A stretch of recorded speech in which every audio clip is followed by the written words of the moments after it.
لا حول ولا قوة إلا بالله العلي العظيم. أعوذ بالله من الشيطان الرجيم. بسم الله الرحمن الرحيم. الحمد لله رب العالمين بارئ الخلائق أجمعين باعث الأنبياء والمرسلين، والصلاة والسلام والتحية والإكرام على البشير النذير السراج المنير سيدنا ونبينا وشفيعنا إن شاء الله أبي القاسم محمد.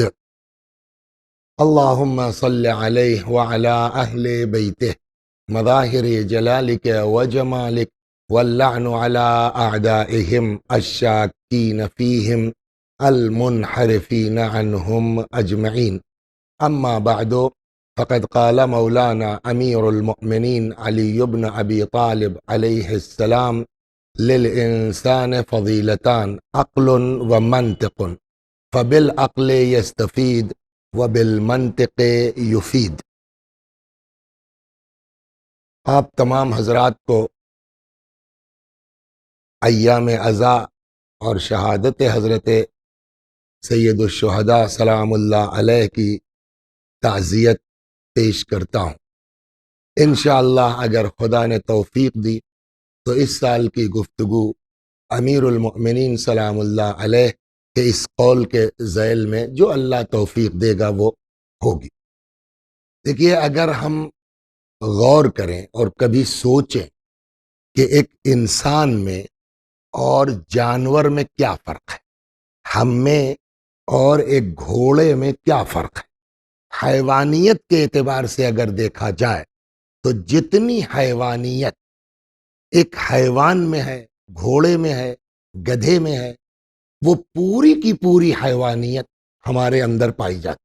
مثلا گھوڑا کھاتا ہے، بھوک لگتی ہے، ہم بھی کھاتے ہیں، ہم کو بھی بھوک لگتی ہے، اس کو بھی نیند آتی ہے، تھکتا ہے، ہم کو بھی نیند آتی ہے، تھکتے ہیں، اس کو بھی غصہ آتا ہے، انسان کو بھی غصہ آتا ہے، اس کے اندر بھی خواہشات اور شہوت نفس ہے، نسل بڑھتی ہے، انسان کے اندر بھی خواہشات ہے، شہوت نفس ہے، نسل بڑھتی ہے۔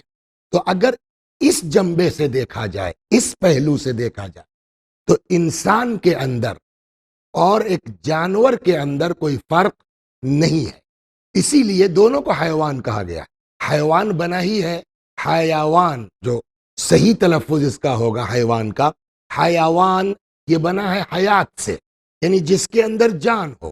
اسی لیے ہماری اردو میں بھی کیا کہتے ہیں؟ جانور، جس کے اندر جان ہو۔ تو ہمارے اندر بھی جان ہے، اس کے اندر بھی جان ہے۔ تو حیوانیت کے اعتبار سے ہم اور حیوان دونوں۔ پھر فرق کیا ہے ایک انسان میں اور حیوان میں؟ فرق کیا ہے؟ میں نے جو فقرہ نقل کیا ہے، اور خدا توفیق دے اس ذیل میں، یہ مولا امیر المؤمنین حضرت علی علیہ السلام کا یہ فقرہ ہے۔ فرماتے ہیں للانسان فضیلتان، انسان کے دو فضیلت ہے، یعنی گویا انسان ممتاز ہوتا ہے بقیہ مخلوقات سے دو چیزوں سے، ایک عقل، دو منطق۔ ایک عقل ہے اور دوسرے زبان۔ بقیہ مخلوقات میں عقل ہے نہیں ہے، نہ زبان ہے۔ انسان کے اندر ساری حیوانیت کے ساتھ انسان کو ممتاز کون سی چیز کرتی ہے؟ اس کی عقل اور اس کی زبان۔ اب مولا فرماتے عقل کہتے کسے ہیں؟ یہ چیز ذہن میں رکھنے والی ہے کہ ہر چالاک آدمی کو عقل مند نہیں کہا جا سکتا۔ علی علیہ السلام کی نگاہ میں عاقل کون ہے؟ اب مولا یہاں فرماتے ہیں، اور اگلا بھی انشاءاللہ فقرہ یہی ہوگا کہ مولا کی نظر میں صاحب زبان کون ہے؟ بڑبڑ کرنے والا چرب زبان اور ہے، صاحب زبان ہونا اور ہے۔ تو اب یہاں امیر المؤمنین سلام اللہ علیہ کہ اس فقرے سے طے ہوگا کہ عاقل کس کو کہتے ہیں اور صاحب لسان و زبان کس کو کہتے ہیں۔ چنانچہ اب مولا فرماتے ہیں اگلا فقرہ کہاں سے شروع ہوا؟ للانسان فضیلتان، انسان کی دو فضیلت ہے، دو امتیاز ہے بقیہ مخلوقات سے۔ پہلا عقل، عقل ہے۔ عقل کسے کہتے ہیں؟ اب مولا فرماتے فَبِالْعَقْلِ يَسْتَفِيدُ، عقل کے ذریعے، عقل کسے کہتے ہیں؟ جس سے انسان فائدہ حاصل کرے۔ تو مولا نے عقل کی ڈیفینیشن کیا فرمائی؟ یستفید، جس سے انسان فائدہ حاصل کرے۔ تو یہ تو ہو گیا، لیکن اب دوسرا سوال یہ ہے فائدہ کسے کہتے ہیں؟ کیا ہم جس کو فائدہ سمجھ رہے ہیں اسی چیز کو علی کی نظر میں بھی فائدہ کہا جاتا ہے سلام اللہ علیہ؟ وہی چیز قرآن کی نگاہ میں بھی فائدہ ہے؟ یا ہم جس کو فائدہ سمجھتے ہیں ضروری نہیں کہ وہ فائدہ ہو؟ مثال کے طور کے اوپر قرآن مجید کا ایک جملہ ہے، وہ بتائے گا آپ کو کہ اصل فائدہ کہاں ہے۔ یہ سورہ مبارکہ سب کو یاد، اچھا، اور یہ عام طریقے سے قرآن نے نہیں کہا، قسم کھائی ہے۔ اور قرآن کی قسم یعنی اللہ کی قسم، اللہ کی قسم معمولی نہیں ہوتی۔ قرآن میں ارشاد ہوتا والعصر ان الانسان لفی خسر، قسم ہے عصر کی، سارے کے سارے انسان گھاٹے میں۔ کہ یہ سارے کے سارے کہاں سے لائے آپ؟ الف لام الانسان، جیسے کہتے ہیں نا الحمدللہ رب العالمین، ساری تعریفیں اللہ کے لیے، تو یہ سارا کہاں سے لائے؟ اس الف لام کے ذریعے سے۔ اس کو ہمارے جو ہے وہ مدرسے کی زبان میں کہتے ہیں الف لام استغراق کا۔ تو ان انسان نہیں، ان الانسان یعنی استغراق کا الف لام، سارے کے سارے انسان گھاٹے میں۔ تو فائدے میں کون ہے؟ نفع میں کون ہے؟ اب قرآن نے تین چیزیں فرمائی۔ نمبر ایک الا الذین آمنوا، نفع میں وہ ہے جو ایمان لائے۔ تو ایمان لانے والا کیا واقعی نفع میں ہے؟ قرآن نے کہا نہیں، آگے بھی شرط ہے وَعَمِلُوا الصَّالِحَاتِ، ایمان کے ساتھ ساتھ عمل صالح بھی ہونا چاہیے۔ عمل صالح بھی ہے، ہو گیا کام، کہا نہیں اب دو شرطیں اور ہیں، وَتَوَاصَوْا بِالْحَقِّ ایک، وَتَوَاصَوْا بِالصَّبْرِ دو۔ یہ لوگ حق کی وصیت کرتے ہیں اور صبر کی وصیت کرتے ہیں۔ حالانکہ ہمارا موضوع اور ہے، ایک بات آ گئی اور یہ مہینہ امامت کا ہے، یہ ہمارے کیا کہتے ہیں امام حسین سلام اللہ علیہ کے سلسلے میں ہے۔ تو اب آئیے میں آپ کو اس سلسلے میں ذرا سا 2 منٹ آپ لے لیجئے، میں آپ کو عرض کر دوں کہ امام کیا فرماتے ہیں۔ دو چیزیں تو واضح ہیں نا، کیا؟ ایمان اور عمل صالح۔ تیسری چیز کیا ہے؟ وَتَوَاصَوْا بِالْحَقِّ، یہ حق کی وصیت کرتے ہیں۔ حق کیا ہے؟ امام جعفر صادق سلام اللہ علیہ نے ایک جگہ ارشاد فرمایا وَتَوَاصَوْا بِالْحَقِّ أَيِ الْإِمَامَةِ، یہ ایک دوسرے کو حق کی وصیت کرتے ہیں، یعنی امامت کی وصیت کرتے ہیں۔ اور اس چیز کو اگر آپ دیکھیں گے تو آپ کو بہت سی آیتیں وہ ہیں کہ جہاں آپ کو تفسیر تو مل جائے گی، تھیوری مل جائے گی، پریکٹیکل کے لیے آپ کو کربلا جانا پڑے گا، وہ یہاں بھی ہے وَتَوَاصَوْا بِالْحَقِّ، یہ ایک دوسرے کو حق کی وصیت کرتے ہیں۔ امام نے کیا فرمایا؟ مراد اس سے کیا ہے؟ وَتَوَاصَوْا بِالْحَقِّ أَيِ الْإِمَامَةِ، یہ ایک دوسرے کو حق کی وصیت کرتے ہیں، یعنی امامت کی وصیت کرتے ہیں۔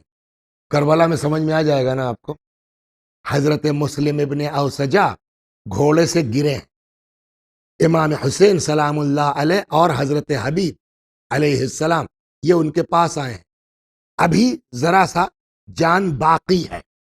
اتنے میں حبیب نے کہا مسلم جہاں تم جا رہے میں بھی وہیں آ رہا ہوں پیچھے پیچھے، اگر یہ ہوتا کہ زندہ رہوں گا تو تم سے کہتا کہ کچھ وصیت کر دو۔ مسلم ابن اوسجہ کی بیوی بھی کربلا میں ہے، مسلم ابن اوسجہ کا بیٹا بھی کربلا میں۔ اتنا تو کہہ سکتے تھے کہ ہاں ٹھیک ہے، لیکن بھائی حبیب جب تک زندہ رہنا بھائی میرے بیوی بچوں کا خیال کرنا۔ آج تک آپ حضرات جو تشریف فرمائیں، وہ حضرات جو ون سے اس کو ملاحظہ کریں گے وہ اس پر غور کریں، آج تک کسی کتاب میں آپ نے پڑھا، کسی ذاکر سے آپ نے سنا کہ ایک بار بھی اس آخری لمحے میں جناب مسلم ابن اوسجہ نے کہا ہو کہ حبیب میرے بیوی بچوں کا خیال کرنا؟ بلکہ یہاں دو طرح کی روایت ملتی، بمشکل تمام. ہاتھ اٹھایا، اشارہ کیا امام کی طرف، فرمایا اوصی کا بہذا. بعض کتابوں میں اس کے بعد بھی ایک فقرہ اوصی کا بہذا الرجل، وصیت ہے مگر کس کے لیے؟ ان کے لیے. مطلب حبیب جب تک زندہ رہنا امامت سے ہاتھ کوتاہ نہ ہونے پائے. تو اب تیسری شرط کیا ہے کامیابی کی؟ وتواصوا بالحق، ایک دوسرے کو حق کی وصیت کرتے ہیں، یعنی امامت کی وصیت کرتے ہیں. اگلا فقرہ وتواصوا بالصبر، اور ایک دوسرے کو صبر کی وصیت کرتے ہیں. یہاں بھی حضرت کا فقرہ ہے، فرماتے ہیں وتواصوا بالصبر ای الصبر فی الفترہ، ایک دوسرے کو صبر کی وصیت کرتے ہیں، یعنی فترت کے زمانے میں صبر کی وصیت کرتے ہیں. یہ فترت کا زمانہ کیا ہے؟ امام سلام اللہ علیہ، ہمارے امام عصر اجل اللہ تعالی فرجہ الشریف، حضرت کی غیبت سے لے کے اور جب حضرت کا ظہور مبارک ہوگا، یہ جو بیچ کا پیریڈ ہو ہے، 1000 سال ہو، 1500 سال ہو، 2000 سال، یہ جو غیبت اور ظہور کے درمیان کا زمانہ ہے، اسے کہتے ہیں فترت کا زمانہ. اس فترت کے زمانے میں بہت کچھ تم کو سننے کو ملے گا نا، اتنی عمر کیسے ہے، اتنے دن زندہ کیسے ہیں، تو رہتے کہاں، یہ سارے طرح. لہٰذا اب ایک دوسرے کو اس پر وصیت کرو. وتواصوا بالصبر ای الصبر فی الفترہ.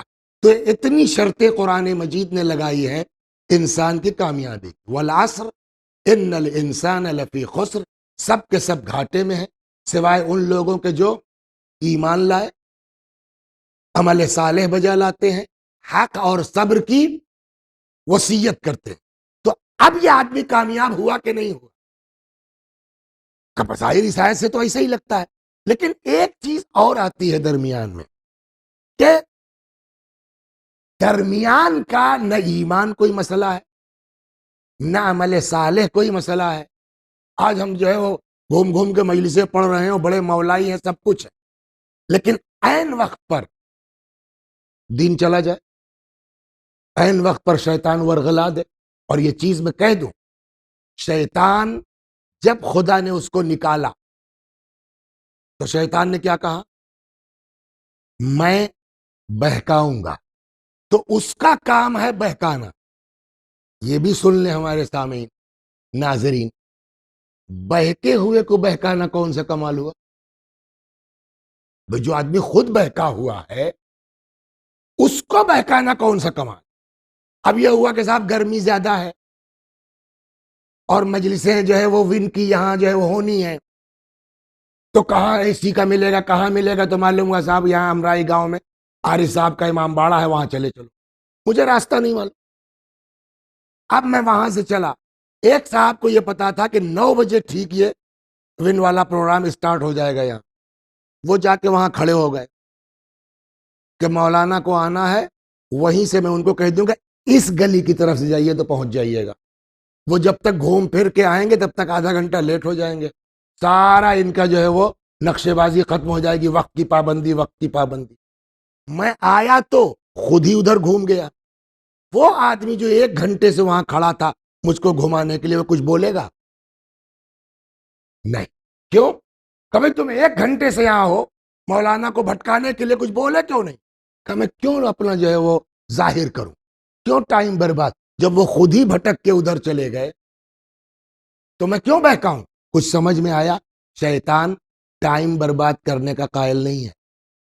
جو بہکے ہوئے ہیں، اس لیے کہ یہ آپ کو پتا ہے، یہ آپ نے سن رکھا ہے کہ اگر انسان کے اندر عشق علی نہیں ہے، محبت علی نہیں ہے سلام اللہ علیہ، تو پیغمبر نے فرمایا علی اگر کوئی شخص نمازوں پر نمازیں پڑھتا جائے، روزوں پر روزے رکھتا جائے، حج پر حج کرتا جائے، کوہ احد کے برابر سونا اور چاندی راہ خدا میں خیرات کرتا جائے، علی اگر تمہاری محبت اس کے دل میں نہیں ہے تو ایسا آدمی جنت کی خوشبو نہیں سونگھ سکتا. تو جنت میں جانا تو دور کی بات، جنت کی. تو اگر کسی کے اندر عشق علی نہیں ہے، محبت اہل بیت نہیں ہے، تو اس کی نماز قبول ہے؟ اس کا روزہ قبول ہے؟ تو جس کا نماز روزہ ہی قبول نہ ہو، اس سے جنت سے کیا مطلب؟ تو شیطان اس کو کیوں بہکائے گا؟ شیطان بیوقوف ہے، شیطان پاگل، ہمیں تو خود ہی جہنم میں جا رہا ہے. تو اب شیطان کہاں کام کرے گا؟ جو مومن ہوں گے. سمجھ گئے آپ؟ جہاں عمل صالح ہوگا، جہاں عشق اہل بیت ہوگا، کہ کہیں یہ آدمی پاس نہ ہو جائے، کہیں یہ آدمی بہشتی نہ ہو جائے. اسی لیے اب آئیے، یہاں قرآن نے تو کہا کہ نفع میں وہ لوگ ہیں، لیکن فائنلی جو قرآن کہتا ہے یہ درمیان والا کوئی میٹر نہیں ہے. انشاءاللہ اگلی مجلس میں اس پر گزارش کی جائے گی. فائنلی کون کامیاب ہے؟ اب قرآن نے دوسری آیت میں ارشاد فرمایا، جو جہنم سے بچ جائے، جنت میں چلا جائے، فقط فض، کامیاب وہ ہے. تو اب مین کامیابی کیا ہوئی؟ جہنم سے بچنا، جنت میں جانا. امیر المومنین نے فرمایا تو اب اصلی فائدہ کیا ہے؟ کار 10 سال کر لو، 20 سال کر لو، ہاں، ہر کمرے میں اے سی 10 سال 20 سال چلا لو. لوگ تمہارا ہاتھ چومیں گے، 8 میٹر کی پگڑی لگا لو، کئی سال چلے گے؟ 2 سال، 4 سال، 10 سال. یہ کامیابی نہیں ہے. اصل کامیابی کیا ہے؟ جہنم سے بچ جائے. تو اصل فائدہ تو یہی ہے نا، ورنہ یہ وقتی فائدہ کوئی اوقات نہیں ہے. اب مولا فرماتے ہیں کہ عقل کی ڈیفینیشن کیا ہے؟ فَبِالْعَقْلِ يَسْتَفِيدُ. عقل اس سے کہتے ہیں جس سے فائدہ حاصل ہو. اور اتنی دیر میں یہ سمجھ میں آیا کہ اصل فائدہ یہ ہے کہ آدمی جہنم سے بچ جائے، جنت میں چلا. لیکن یہ تو ہم نے آپ کا 15 منٹ 20 منٹ گھما کر کے تب اس منزل پر لائے. لیکن اس کے جواب میں صاف صاف ہمارے اور آپ کے چھٹے امام، امام جعفر صادق علیہ السلام، حضرت نے ایک دم صاف اصول کافی پہلی جلد پہلا باب، ایک شخص آتا ہے امام کے پاس اور کہتا ہے مولا ملعق، عقل کسے کہتے ہیں؟ حضرت نے فرمایا، اب امام کا جملہ سنیے، ما عبد بہ الرحمن، جس سے اللہ کی عبادت ہو. اب دیکھیے عقل کی ڈیفینیشن میں چھٹے امام کیا فرما رہے ہیں. آپ جو ہے وہ کتنا کما رہے ہیں اور کتنا کر رہے ہیں وہ بات کی چیز ہے، وہ وقتی فائدہ ہے. دائمی فائدہ اصل فائدہ ہے. تو اس نے آگے کہا مولا مل عقل، عقل کسے کہتے ہیں؟ حضرت نے فرمایا ما عبد بہ الرحمن، جس کے ذریعے سے رحمان یعنی اللہ کی عبادت ہو. دوسرا وہی جو میں نے آپ کو سمجھایا، وَاكْتُسِبَ بِهِ الْجِنَانِ، اور عقل اسے کہتے ہیں جس سے جنت حاصل کی جائے. تو اب مولا سلام اللہ علیہ کا یہ فقرہ اور امام جعفر صادق علیہ السلام کا یہ جملہ، کیوں حضور ان دونوں کو ملا کر کے عقل کی تعریف کیا ہوئی؟ عقل وہی ہے جس کے ذریعے آدمی، جو قرآن نے کہا، جہنم سے بچ جائے، جنت میں چلا جائے. یہ جب امام نے اس سے کہا نا، چھٹے امام نے، کہ جس سے اللہ کی عبادت ہو اور جنت کا حصول ہو، تو اس کے سامنے بہت سی چیزیں آ گئی کہ یار فلاں بھی، فلاں بھی، فلاں بھی. ایک جواب دیجیے آپ شاداب صاحب، کہ یہ جو کیا کہتے ہیں، کوئی شخص اگر امام کے مقابلے میں آ جائے، خلیفہ وقت کے مقابلے میں آ جائے، تو اس کا کوئی عمل قابل قبول ہے؟ اگر کوئی امام برحق سے لڑ جائے، خلیفہ وقت سے لڑ جائے، تو اس کا کوئی عمل قابل قبول ہے؟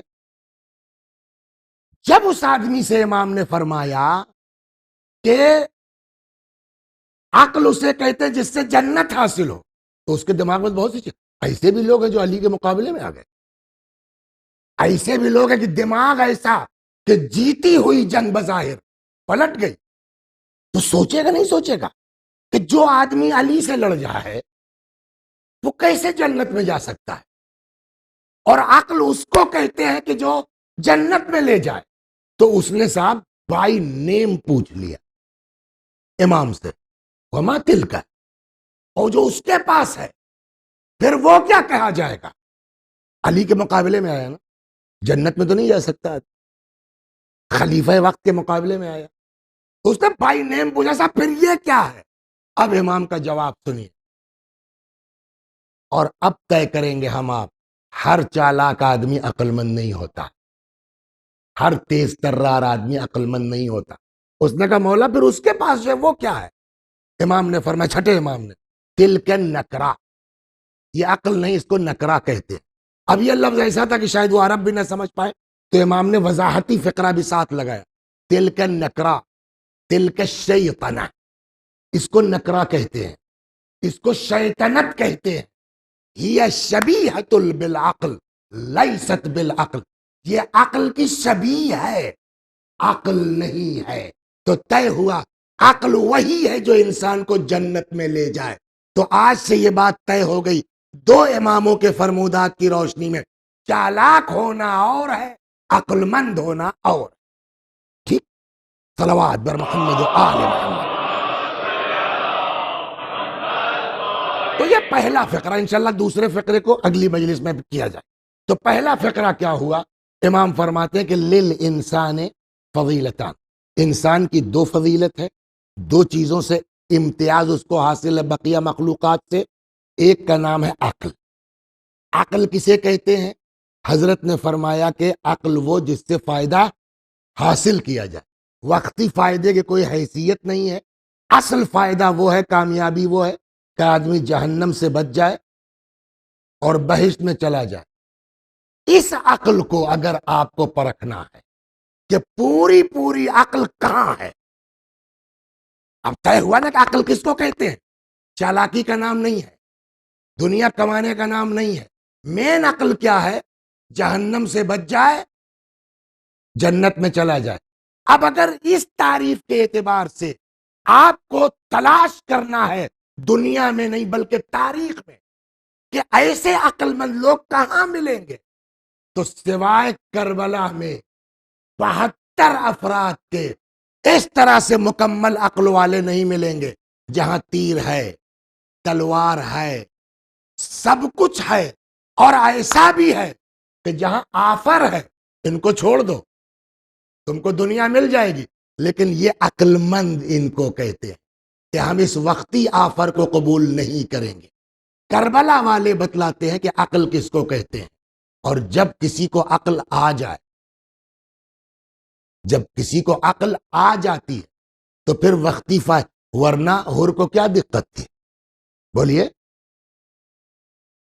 سردار لشکر ہے، جاہو حشم ہے، سب کچھ ہے نا، اور چھوڑ کے آئیں گے تو قتل ہے، بقیہ زحمتیں ہیں، لیکن اب عقل آ چکی ہے۔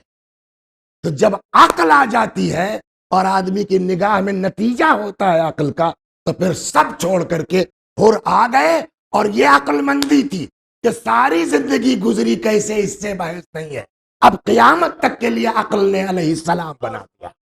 صلوات بر محمد و آل محمد۔ اور یہ محرم، اللہ اللہ اللہ،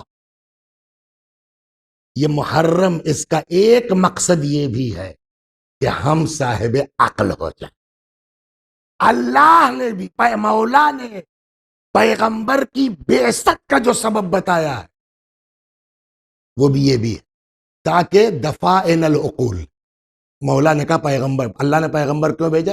تاکہ ان کی عقلوں کے دفینوں کو نکالا جا سکے۔ تو اس کا مطلب یہ ہے کہ ہم لوگوں کو، ہم چاہیں تو خود سے عقل مند بن سکتے ہیں، خود سے عقل مند بننا ہے تو یہ محرم کا زمانہ سمجھ گیا، عقل ڈیولپ کرنے کی یونیورسٹی شروع ہو گئی ہے۔ امام حسین علیہ السلام نے اتنی بڑی قربانی شاید اسی لیے دی ہے کہ یہ لوگ عاقل ہو جائیں۔ چالاک تو بہت سے لوگ ہیں، مسئلہ عاقل ہونا ہے، اور اسی کے خاطر تاکہ دنیا عاقل ہو جائے، حسین نے اپنا سب قربان کر دیا۔ اچھے خاصے مدینے میں تھے نا، عبادت کرتے، نماز روزہ کرتے، لیکن ادھر بیعت کا مطالبہ ہوا، امام سمجھ گئے کہ اگر ہم نے، اول تو ممکن نہیں ہے کہ فرزند پیغمبر معاذ اللہ استغفر اللہ اس شرابی کبابی کی بیعت کر لیں، لیکن یہ کہ اگر ہم نے اس وقت قیام نہیں کیا اور اگر اس وقت اس کو روکا نہیں گیا تو یہ میٹر بیعت کا نہیں ہے، کہ میٹر ہے کہ امت کو عقل سے پیدل کر دیا جائے. جو ہمارے ہاں بولا جاتا ہے نا عقل سے پیدل ہے، تو یہ پورا جو ہے وہ مسئلہ یہی ہے کہ یہ یزید اور اتباع یزید امت اسلامیہ کو عقل سے پیدل کرنا چاہتے ہیں، اور پیغمبر کا وجود کائنات کو عاقل بنانا تھا. اس مقصد پیغمبر کی خاطر امام حسین علیہ السلام نے بیعت سے انکار کر دیا اور مدینے سے خاموشی کے ساتھ مکے آ گئے. ادھر امام حسین سلام اللہ علیہ مکے پہنچے. ادھر ظاہر سی بات ہے اس زمانے میں واٹس ایپ نہیں ہے، فیس بک نہیں ہے، لیکن میٹر اتنا موسٹ امپارٹنٹ ہے کہ نبی کے نواسے نے انکار بیعت کر دیا ہے. تو یہ اتنا اہم مسئلہ ہے کہ آج کے فیس بک اور واٹس ایپ نہ ہونے کے باوجود یہ بات جنگل کی آگ کی طرح پھیل گئی کہ حسین علیہ السلام نے یزید کی بیعت سے انکار کر دیا اور وہ مدینہ چھوڑ کے مکے آ گئے. کچھ دن تک کیا 4 برس تک کوفے والے عقل کل کی عدالت کو محسوس کر چکے تھے، یعنی امیر المؤمنین کی حکومت کا مزہ چکھ چکے تھے. ان کو جیسے ہی پتا چلا انہوں نے امام کو خط لکھنا شروع کیا. 12,000 خطوط آئے اور مولا نے ایک خط کا جواب نہیں دیا، جبکہ روایت کیا کہتی ہے معلوم؟ رد الکتابت واجب کرد السلام، خط کا جواب بھی اسی طرح ضروری ہے جیسے سلام کا. تو امام نے جواب کیوں نہیں دیا؟ کہ جب مضمون پر جاؤ گے تو سمجھ میں آئے. تقریباً خلاصہ یہ ہے خطوط کا: ہماری کھیتیاں لہلہا رہی ہیں، ہمارے دریا بہہ رہے ہیں، ہماری تلواریں چمک رہی ہیں، آپ آ جائیے. کیا مطلب ہوا؟ مطلب یہ آپ آ گئے، ہم نعمان ابن بشیر کے پیچھے نماز نہیں پڑھتے جو وہاں کا گورنر ہے. سیدھا مطلب کیا ہوا کہ آپ آ جائیے، آپ کی رہنمائی میں ہم اس کو نکال باہر کرتے ہیں. آپ ایک خط کا جواب نہیں دیا. اگر اس جواب میں بھیجتے تو گویا حسین کو حکومت کا شوق تھا. ایک جواب نہیں دیا. اب لاسٹ میں جو خطوط آئے تو تھوڑا سا لینگویج چینج ہوئی. اے حسین، ہمارا کوئی ہادی نہیں ہے، ہمارا کوئی رہنما نہیں ہے، آپ آ جائیے، شاید آپ کی وجہ سے ہم متحد ہو جائیں، شاید آپ کی وجہ سے ہم ایک ہو جائیں. یہاں تک تو گزارش ہے، درخواست ہے. آخر میں امام سلام اللہ علیہ کو دھمکی دی. آخر جو ختم جملہ ہے: اے حسین، اگر آپ نہیں آئے تو کل کو قیامت میں ہم آپ کے جد رسول اللہ سے شکوہ کریں گے کہ ہم نے آپ کے فرزند کو بلایا ہدایت کے لیے، وہ نہیں آئے. اب دیکھیں لینگویج چینج ہوئی نا. ابھی تک کسی خط کا جواب نہیں. اب آخر میں جب ہدایت کی بات آئی تو بجائے اس کے کہ امام جواب نہ دیں یا جواب دے، خالی جواب نہیں، اپنے چچیرے بھائی مولا کائنات جناب عقیل، سگے بھائی ہیں، مسلم ابن عقیل، چچیرے بھائی کو خط کے ساتھ بھیج دیا. 15 رمضان کا یہ واقعہ جب امام نے خط دے کے مسلم کو روانہ کیا. مسلم علیہ السلام آئے مدینے. بقیہ جو دن بچے تھے ماہ مبارک رمضان کے، مسلم نے وہاں گزارا. شوال اپنے 2 بیٹوں کے ساتھ، کہ ان بیٹوں کے ساتھ کیا ہوا انشاءاللہ کل، اپنے 2 بیٹوں کے ساتھ اور بعض روایتوں میں 2 رہنما، ان کو لے کر کے مدینے سے روانہ ہوئے کوفے کی طرف. بعض روایتوں میں یہ ہے کہ اس کے باوجود راستہ بھٹک گئے. کیا ہوا؟ اس میں پیاس کا غلبہ ہوا، ایک رہنما راستے میں مر گئے.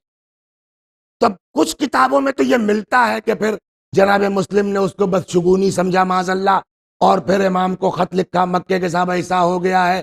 امام نے کہا نہیں، جو آپ کو حکم دیا گیا. لیکن بعض علماء ہمارے فرماتے ہیں کہ یہ روایت ماننے کے قابل نہیں ہے، اس لیے کہ جناب مسلم جس کو امام نے فرمایا میرا معتمد، وہ ایسا نہیں ہوگا، لہٰذا یہ روایت ماننے کے قابل نہیں ہے، اور اس پر ہم کو بحث کی ضرورت بھی نہیں ہے۔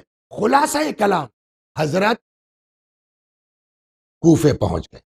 اب جب کوفے پہنچے، جلدی جلدی نیئر اباؤٹ 18,000 لوگوں نے مسلم کے ہاتھ پر بیعت کی ہے۔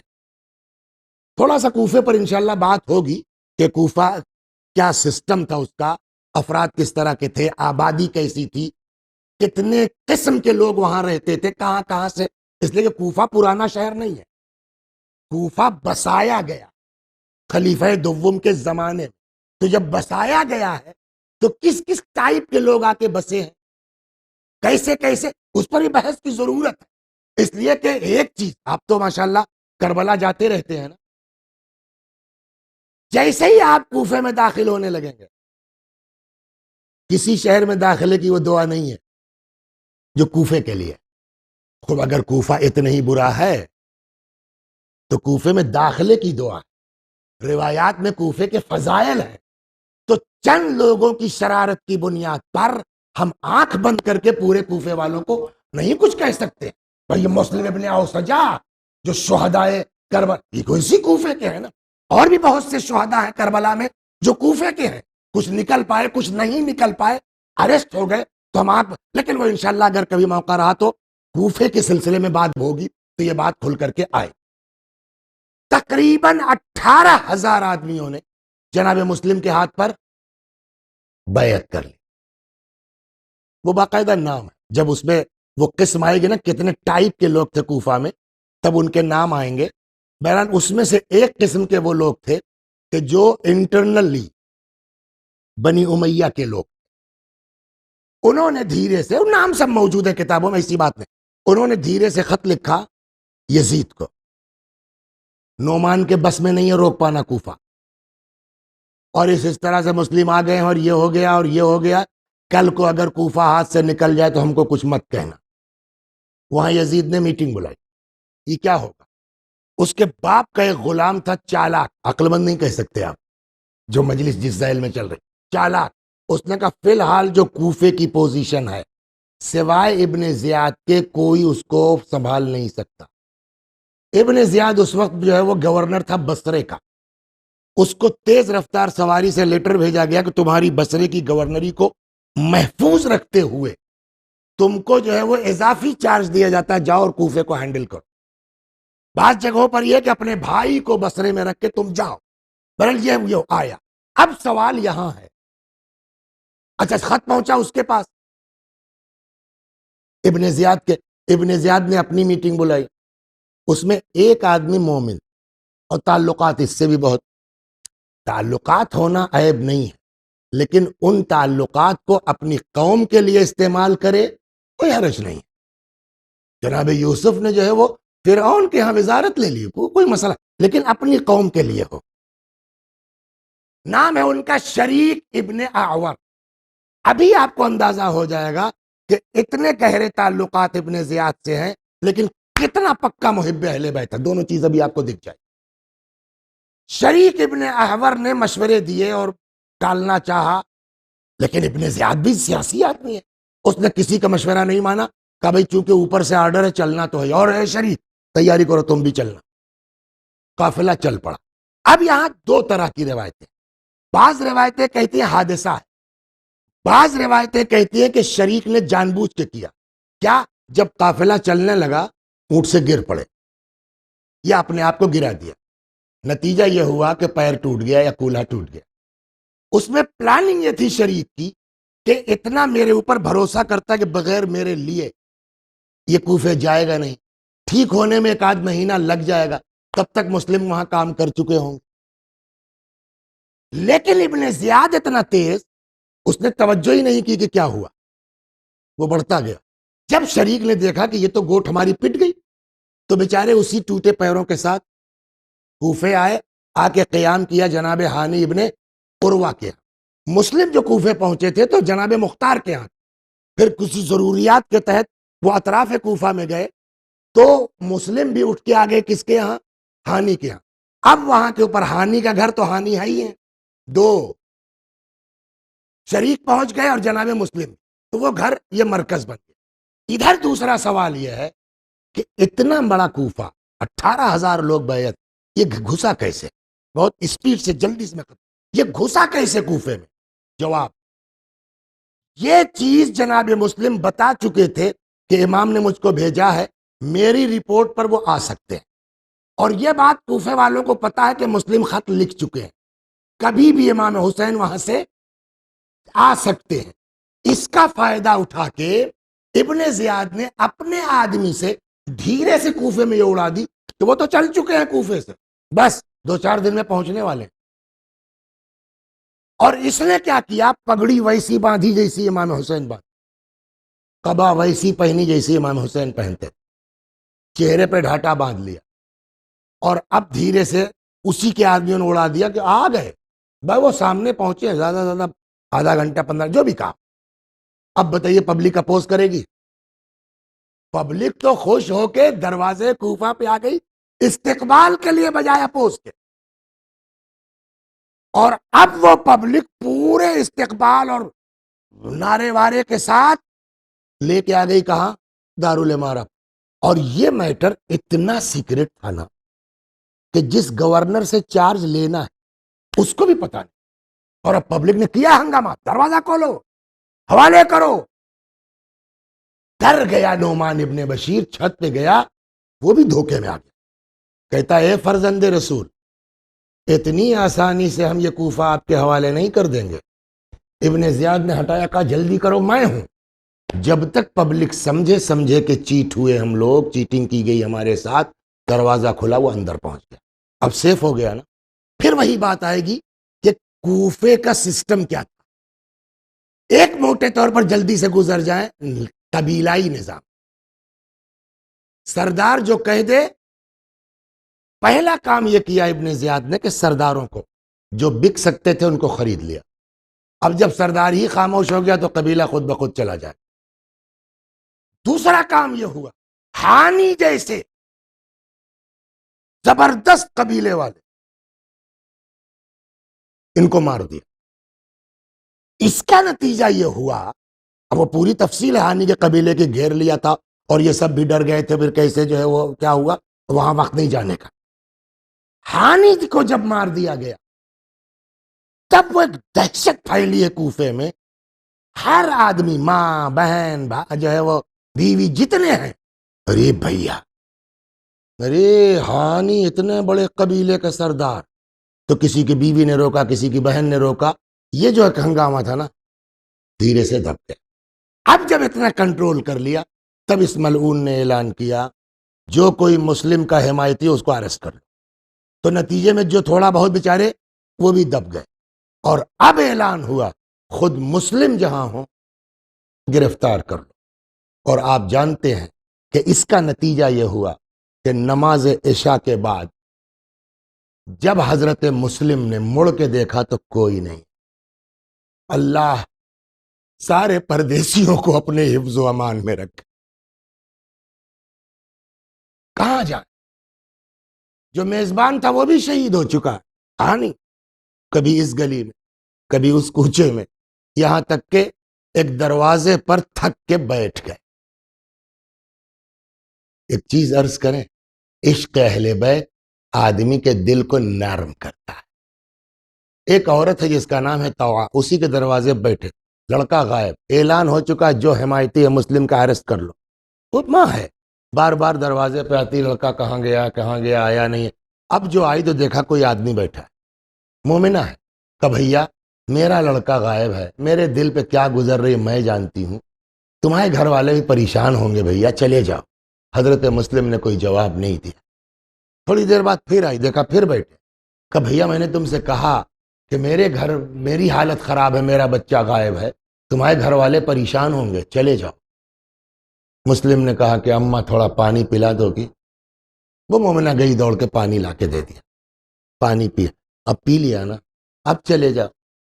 فرمایا وہ کہاں چلا جائے جس کا کوئی گھر نہ ہو؟ کون ہے آپ؟ فرمایا میں سفیر حسین مسلم ابن عقیل۔ ارے آقا باہر کا، اندر آئیے۔ جلدی سے دروازہ کھول کے اندر لے گئی، ایک حجرہ دیا، کچھ بیچاری کھانے پینے ہوئے، عشاء کے بعد کا کیس ہے نا، کھایا کہاں، کھانے پینے، جناب مسلم نے کہا نہیں کچھ نہیں کھانا ہے، مجھ کو ایک مسلح دے دے۔ پوری رات مسلم ابن عقیل نے عبادت میں گزاری ہے۔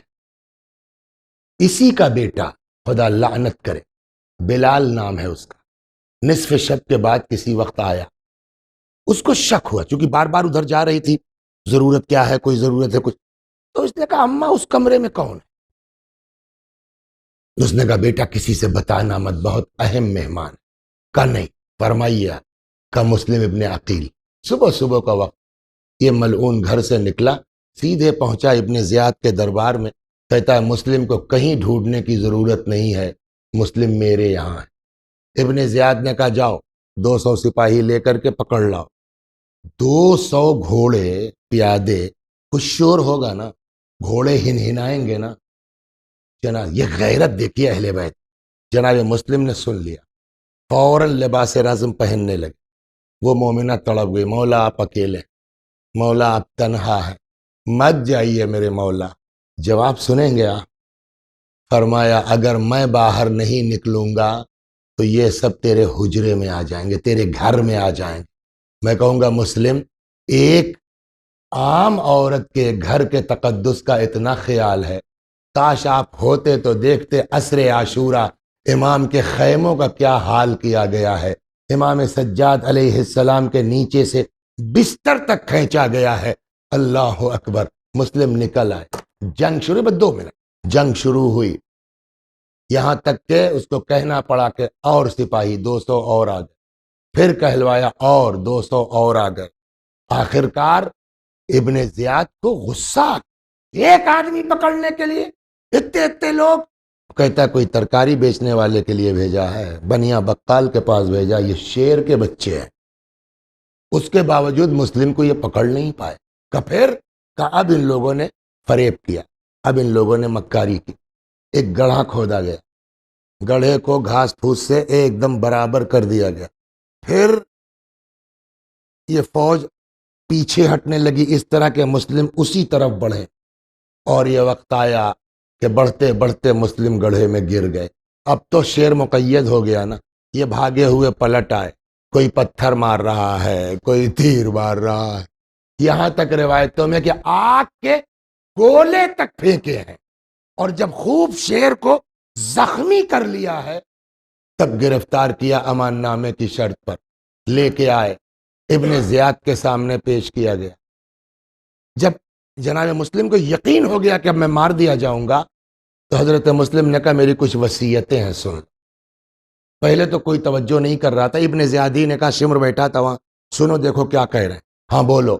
کا نمبر 1، میں نے امام کو خط لکھ دیا کوفے آنے کے لیے، امام کو لکھ دینا کہ آقا کوفہ مت آئیے، کوفہ آنے کے لائق نہیں۔ 1، 2، میں 700 درہم کا مقروض ہو گیا، میری زرہ اور تلوار بیچ کے میرا قرضہ ادا کر دینا۔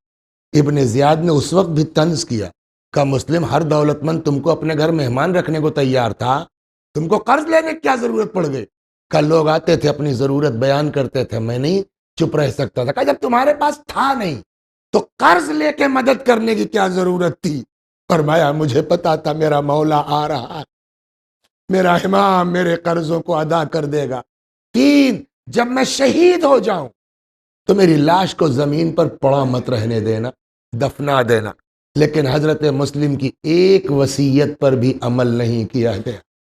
راستے میں جب امام حسین علیہ السلام سے ملاقات ہوئی، اس شخص جو کوفے سے آ رہا تھا، کیا خبر لائے ہو کوفے کی؟ تو اس نے کہا جب میں چلا تھا تو مسلم کے پیروں میں لاش باندھ کے کوفے کی گلیوں میں پھرایا جا رہا تھا۔ مسلم کب شہید ہوئے؟ 9 ذی الحج۔ امام حسین علیہ السلام کی شہادت کب ہوئی؟ 10 محرم۔ تو 1 مہینہ تو یہ ہو گیا نا، 11 کو یہ قافلہ چلا، 12 کو کوفے پہنچا ہے، یعنی مسلم علیہ السلام کی شہادت کے 1 مہینہ 3 یا 4 دن کے بعد یہ قافلہ آیا ہے۔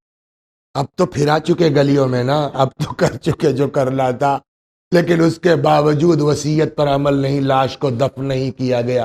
کیسے کا جیسے ہی قافلہ دروازے کوفہ کے قریب پہنچا، امام سجاد نے آواز لگائے السلام علیک۔